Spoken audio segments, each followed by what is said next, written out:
Over the last week, I bet your YouTube recommended section has been nothing but damage boss bakes about the new LMG RETROFIT ESCAPADE that can do some insane damage with volatile rounds and 4 times the charm with target lock. And also the rocket launcher Bump in the Night that can roll with Demolitionist and Chill Clip that came out during Season of the Haunted. Both of these weapons are extremely viable and extremely fun to use. However, you've probably seen so many videos that you're thinking, there's no way a rocket launcher can possibly top this thing. Well, ladies and gentlemen, do I have a surprise for you. During last week, the Crucible game mode known as Iron Banner returned. And with that return brought possibly the greatest set that the game has ever seen. With that drop also came 2 new weapons, one being the auto rifle, Dark Decider, and the shotgun, Gnora's Axe, and some people are saying that it's going to be the replacement for First and Last Out. But there's one weapon that went under the community's radar, and no one thought to look at the possible roles for this weapon. That weapon was the rocket launcher called Roar of the Bear. Now, it's not a new rocket launcher by any means, but what's so interesting about it is the perk pool that it now has,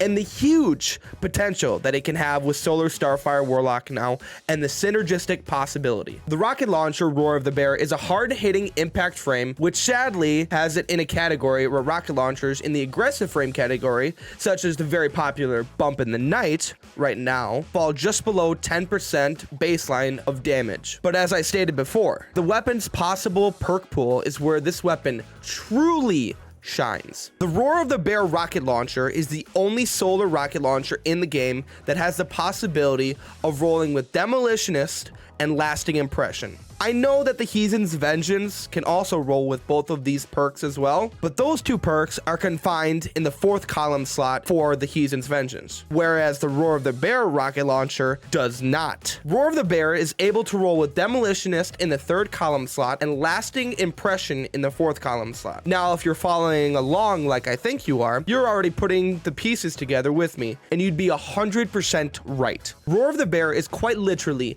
the perfect complement to the Solar Warlock Starfire subclass build. Allow me to break it down for you. Starfire Protocol states that when you are in an empowering rift and deal damage, you get faster recharge rate for your fusion grenades. So what most people do is shoot an enemy or boss with a WITHERHOARD because of the constant tick damage that WITHERHOARD applies fuels perfectly into the Starfire Protocol exotic. Now, if you pair that with Roar of the Bear rocket launcher that can roll with Demolitionist, the synergy that the gun now has with the build is absolutely insane. The basic swap that you'll want to do goes as follows. Shoot WITHERHOARD, shoot Roar of the Bear, throw a fusion grenade, which reloads Roar of the Bear, shoot Roar of the Bear again, swap back to your WITHERHOARD and shoot. And you continuously repeat that process. Now, what's even cooler about this build is because Roar of the Bear rocket launcher is a solar affinity, you can pair it with Font of Might,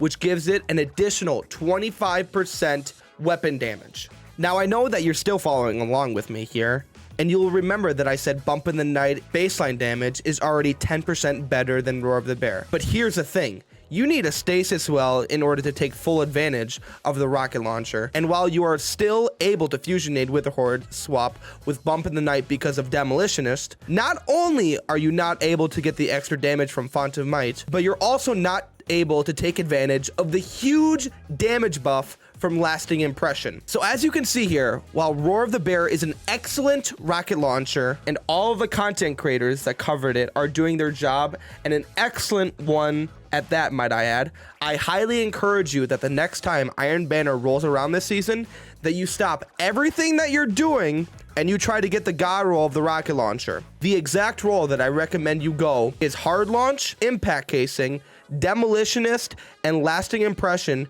with a handling masterwork so that you are able to swap weapons faster. If you guys have any more questions about the build at all, ask away at the comments section and I'll be glad to answer any questions you have for me. Thank you so much for watching, and if you want any more Destiny 2 content, make sure to watch the YouTube shorts that I upload pretty regularly about the game. Besides that, I hope you gamers have a good rest of your day, and I'll see you in the next video.